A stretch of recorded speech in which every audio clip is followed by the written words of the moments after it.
नमस्कार दोस्तों, स्वागत है आप सभी का इस खास सफर में जहां हम आपको ले चलेंगे भारत का प्रथम गांव माना की अद्भुत दुनिया में। उत्तराखंड के ऊंचे ऊंचे पहाड़ियों के बीच बसा यह गांव न सिर्फ अपने प्राकृतिक सुंदरता के लिए मशहूर है, बल्कि यहाँ की पौराणिक कहानियां और ऐतिहासिक धरोहर भी इसे बेहद खास बनाती है।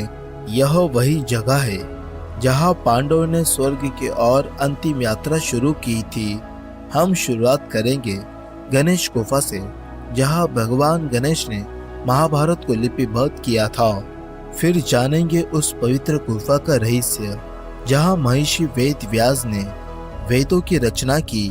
इसके बाद बढ़ते हैं भीम पुल की ओर, जिसे पांडवों के भीम ने अपने भाइयों के लिए सरस्वती नदी के ऊपर बनाया था।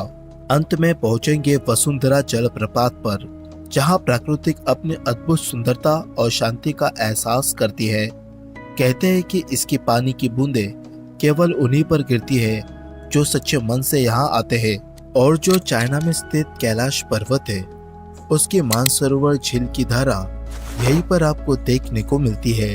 तो दोस्तों, तैयार हो जाइए इस रोमांचक सफर में हमारे साथ माना गांव की सैर करने और हिमालय के अद्भुत वादियों में खो जाने के लिए। चलिए करते हैं इस यात्रा की शुरुआत।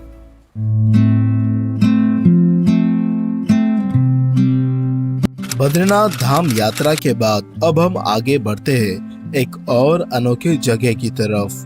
माना गांव भारत का प्रथम गांव, जो केवल अपनी सुंदरता के लिए ही नहीं बल्कि अपने ऐतिहासिक महत्व के लिए भी प्रसिद्ध है। यात्रा के दौरान हमारी मुलाकात होती है अगम और लक्ष्य से, जो कि दोनों ही दिल्ली से अपने अपने बाइक से माना विलेज आते हैं। नए दोस्तों के साथ ब्रेकफास्ट करने के बाद हम निकल गए माना विलेज की ओर। बद्रीनाथ धाम से माना गांव का सफर लगभग 3 किलोमीटर का है। जैसे जैसे हम आगे बढ़ते हैं, ठंडी हवाएं और बर्फ से ढके पर्वत हमारे साथ चलते हैं। यहाँ के प्राकृतिक नजारे बस देखने लायक है। रास्ते में अलकनंदा नदी के किनारे किनारे चलते हुए एक अद्भुत शांति का अनुभव होता है। माना गांव भारत का प्रथम गांव है जो तिब्बत की सीमा के बिल्कुल पास में स्थित है। इस बोर्ड के पास खड़े होकर एक अनोखी अनुभूति होती है, क्योंकि यह एहसास दिलाता है कि हम भारत के सबसे उत्तर में स्थित इस खूबसूरत और प्राचीन गांव में प्रवेश कर रहे हैं।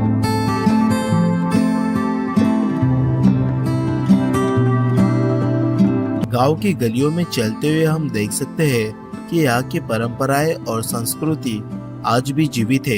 यहाँ के स्थानीय लोग अपने पारंपरिक कपड़े पहनते हैं और कृषि या पशुपालन के कार्यों में व्यस्त रहते हैं। अब हम चलते हैं माना गांव के प्रमुख दर्शनीय स्थलों की ओर। सबसे पहले हम जाएंगे गणेश गुफा की ओर। मान्यता है कि यही वह जगह है जहाँ भगवान गणेश ने महर्षि वेद व्यास के कहने पर महाभारत का लेखन किया था। वेद व्यास ने महाभारत का श्रवण किया और भगवान गणेश ने उसे यहाँ बैठकर लिखा। इस गुफा में प्रवेश करते ही आपको एक विशेष ऊर्जा और शांत वातावरण का अनुभव होता है, जो इस स्थान की दिव्यता को दर्शाता है। गुफा का आकार छोटा है, लेकिन इसका ऐतिहासिक और धार्मिक महत्व बहुत बड़ा है।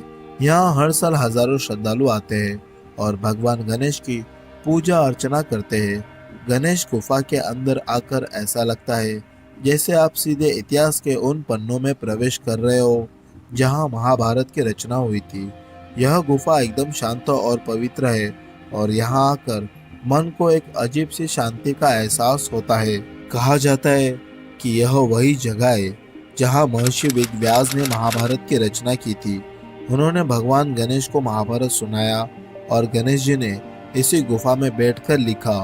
व्यास गुफा को देखकर आप महसूस करेंगे कि यह साधारण से दिखने वाली गुफा कितनी असाधारण घटनाओं की गवाह है। गुफा के अंदर प्रवेश करते ही आपको एक विशेष ऊर्जा का एहसास होता है। यहाँ की दीवारों और वातावरणों में एक अद्भुत शांति है जो आपको महर्षि वेद व्यास की तपस्या और ज्ञान का आभास कराती है। व्यास गुफा न सिर्फ महाभारत के लिए बल्कि चारों वेदों के लिए संकलन के लिए भी प्रसिद्ध है।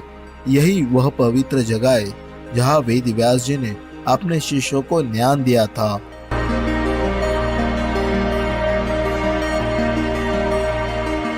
अब हम आ चुके हैं सरस्वती नदी के पास में।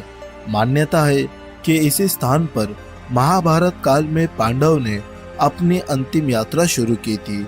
सरस्वती नदी को पार करते समय पांडवों के लिए भीम ने एक विशाल चट्टान से भीम पुल का निर्माण किया था, ताकि सभी सुरक्षित रूप में नदी पार कर सके।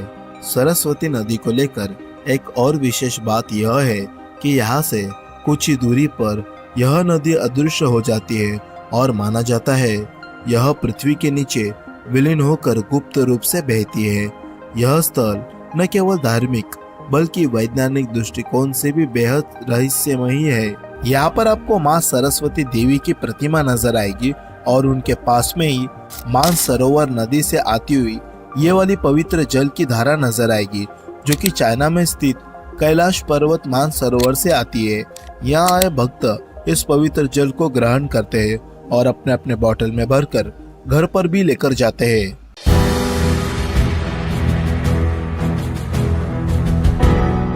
सरस्वती नदी के दर्शन करने के बाद हम आगे बढ़ते हैं एक कठिन लेकिन अद्भुत ट्रैक की ओर। वसुंधरा जलप्रपात। कहा जाता है पांडव इसी जगह से स्वर्ग की ओर गए थे और यहाँ पर आपको ये स्वर्ग में जाने वाला ये प्रवेश द्वार नजर आएगा।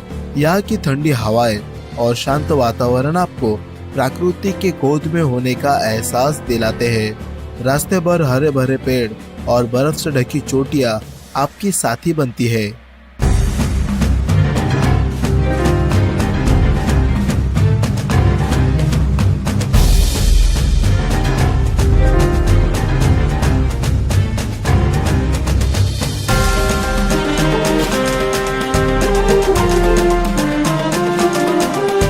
वसुंधरा वाटरफॉल का ट्रैक कुल 6 किलोमीटर का होता है।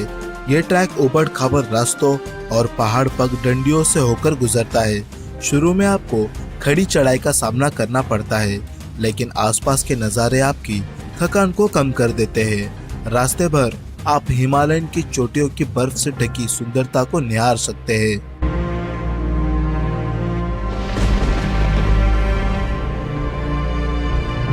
और यह रहा हमारा अंतिम पड़ाव, वसुंधरा वाटरफॉल। दूर से ही इसकी सुंदरता आपको अपने ओर खींच लेगी। यह झरना अपने आप में ही अनोखा है और इसके बारे में कहा जाता है कि इसके पानी की एक भी बूंद पापियों को छू नहीं सकती।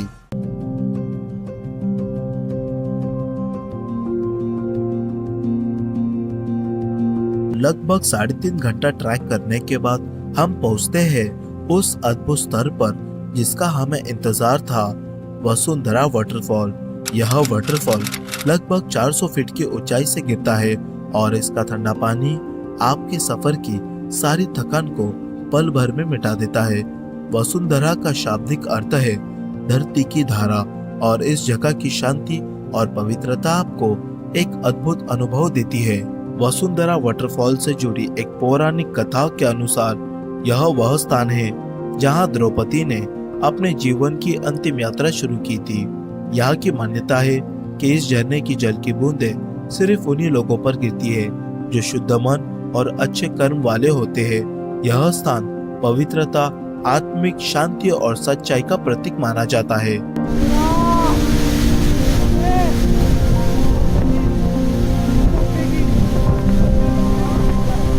तो इस वीडियो को यहीं तक रखते हैं। अगर आपको मेरी वीडियो अच्छी लगी तो वीडियो को लाइक करना है, चैनल को सब्सक्राइब करना है। मिलते हैं आपको नेक्स्ट ब्लॉग में।